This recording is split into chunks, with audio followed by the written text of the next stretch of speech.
Paris, hôtel des Invalides. C'est ici que repose Napoléon. Plus de 200 ans après son règne flamboyant et destructeur, l'empereur revient sur grand écran sous la direction de Ridley Scott.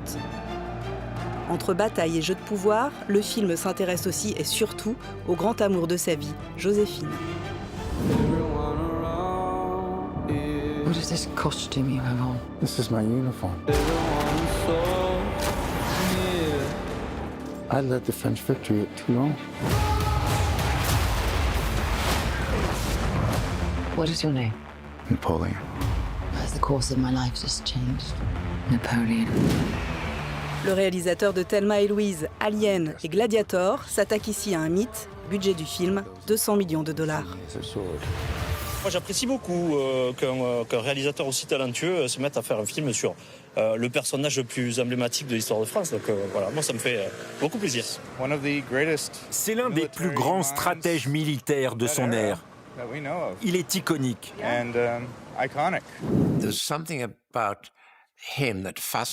Quelque chose en lui me fascine.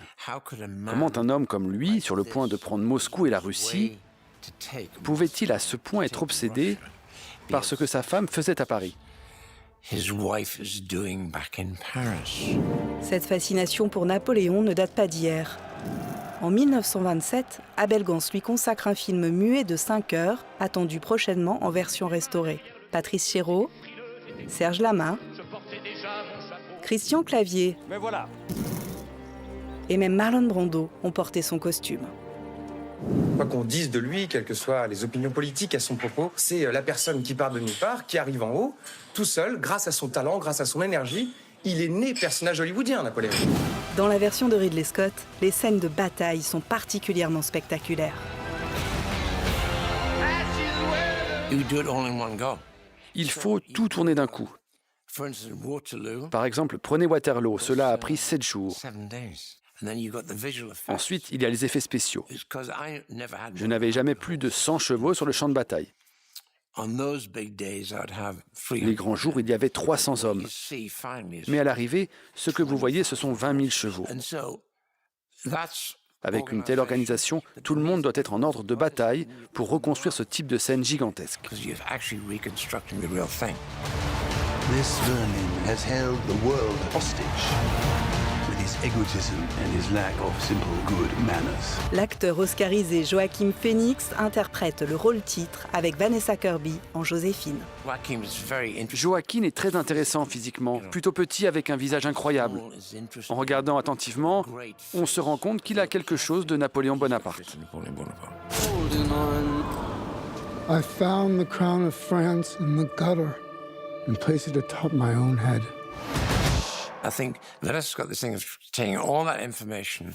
Vanessa possède cette capacité de retenir un grand nombre d'informations pour ensuite les restituer brillamment avec beaucoup d'assurance et de sensualité. Ce qui est fantastique, c'est son grand sens de l'humour et son sens inné de la répartie.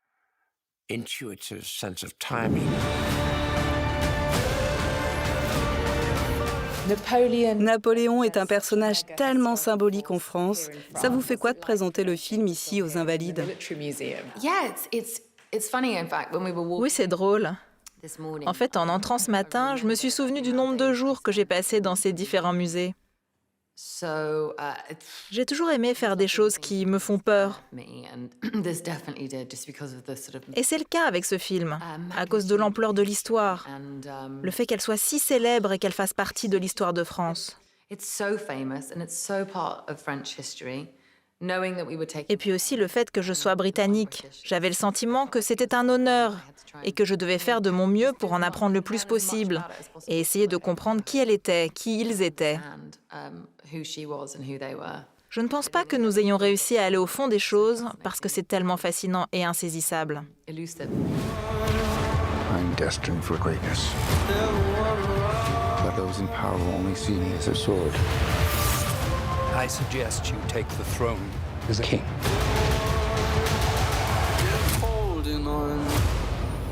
Napoleon is like a monument in France. You know, he is an icon. Sometimes controversial, but still, he has done a lot for French society at the time. I mean, he brought up labor code, voting. He's changed many institutions, infrastructures, and monuments too, like the Arc de Triomphe, for instance. L'acteur français Tahar Rahim interprète dans un anglais parfait Paul Barra, No doubt you've seen the chaos in the streets. un général qui a contribué à l'ascension de Napoléon. We must make an example, or France will fall. He's the first one who noticed the military genius of Napoleon. And he took him under his wing, introduced him to a lot of people, and also to Josephine.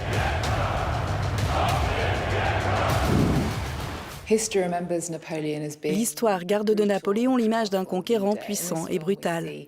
Dans le film, nous voyons aussi une autre facette, celle d'un homme éperdument amoureux de Joséphine que vous interprétez. Comment décririez-vous leur histoire d'amour ? Je pense que Joachim et moi dirions, enfin nous l'avons toujours dit, que nous ne l'avons jamais vraiment comprise, parce que c'était une relation tellement complexe. C'était un amour intense, passionnel, une sexualité un peu particulière, de l'alchimie et aussi de l'obsession, surtout de sa part à lui au début. Elle avait une liaison avec un jeune homme appelé Hippolyte, qui avait 23 ans, et elle n'arrivait pas à le quitter. Napoléon l'a découvert et lui a posé un ultimatum. Et là, tout a basculé. Tout à coup, il a pris l'ascendant sur elle, alors qu'elle le dominait auparavant. Je n'ai jamais rencontré ce genre de relation. Et pourtant, malgré cela, j'ai toujours senti qu'elle avait cette présence qui lui permettait de survivre. Je me suis toujours dit, pourquoi elle plutôt qu'une autre ? Elle n'était pas la candidate idéale. Veuve avec 2 enfants, elle ne venait pas de la haute aristocratie. Elle avait beaucoup d'autres relations. Mais Napoléon était obsédé par elle. D'après tous les récits que j'ai lus, elle avait quelque chose de tellement insaisissable et énigmatique que je comprends pourquoi ça peut tourner à l'obsession. Avec une personne solide, à fort caractère, qui sait qui elle est, on peut savoir à qui on a affaire. Mais je n'ai jamais eu le sentiment de tout comprendre sur Joséphine, en dépit de tout ce que j'ai pu lire. Et je pense que c'est pour ça qu'elle obsédait autant Napoléon.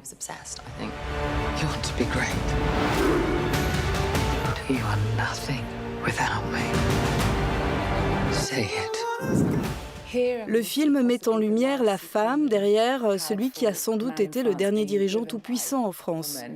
Cette année, nous avons pu voir Jude Law interpréter Henri VIII et Alicia Vikander, sa dernière épouse, Catherine Parr, autre femme influente, tout comme Jeanne du Barry, maîtresse de Louis XV. Le cinéma est-il en train de réexaminer le rôle des femmes dans l'histoire ? Je pense que oui, sans aucun doute. Je pense qu'on se l'autorise aujourd'hui plus que jamais. Il y a de plus en plus de femmes scénaristes, donc il y aura un intérêt grandissant pour ces personnages historiques féminins. Et comme vous le soulignez, il y a tellement de biopics sur des hommes incroyables. Napoléon, Ferrari, Oppenheimer, Maestro. Et c'est notre rôle en tant que femmes, je pense, de raconter des histoires sur des femmes. J'ai un intérêt très profond pour ces histoires féminines. Et c'est un peu mon travail d'essayer de les trouver et de les montrer à l'écran. Je pense que c'est très excitant parce que cela n'a jamais été vraiment fait auparavant. Et c'est la 2e fois que vous interprétez un personnage iconique à l'écran. Je pense à la princesse Margaret dans The Crown. Quelle réaction cela suscite-t-il ?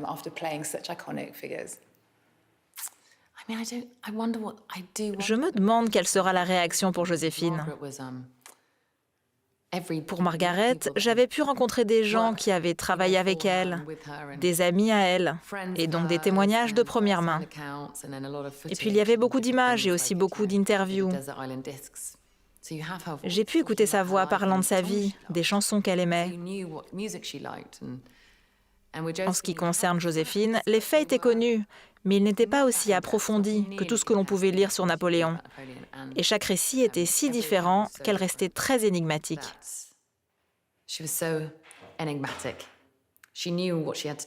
Elle savait ce qu'elle devait faire pour perdurer, c'est-à-dire refouler une partie de sa personnalité et tenir ainsi des années dans cet environnement de guerre, brutal et très masculin.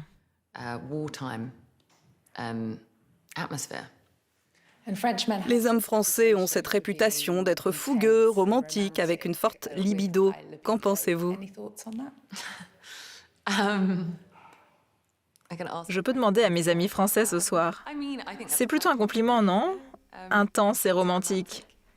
Je suppose que nous, les Britanniques, ce que nous admirons chez les Français, et que nous avons toujours admiré, c'est... comment dire? Cette passion et cette attitude moins réservée que la plupart des gens que je connais. Donc, je ne sais pas. J'adore la culture française. J'ai de très bons amis français. J'adore le cinéma français. Je pense que nous étions tous très conscients que nous n'étions pas français quand nous nous sommes emparés de cette histoire incroyablement française. Nous n'avons jamais perdu ça de vue. Vanessa Kirby, thank you so much. Thank you. Thank you. I'm the first to admit when I make a mistake.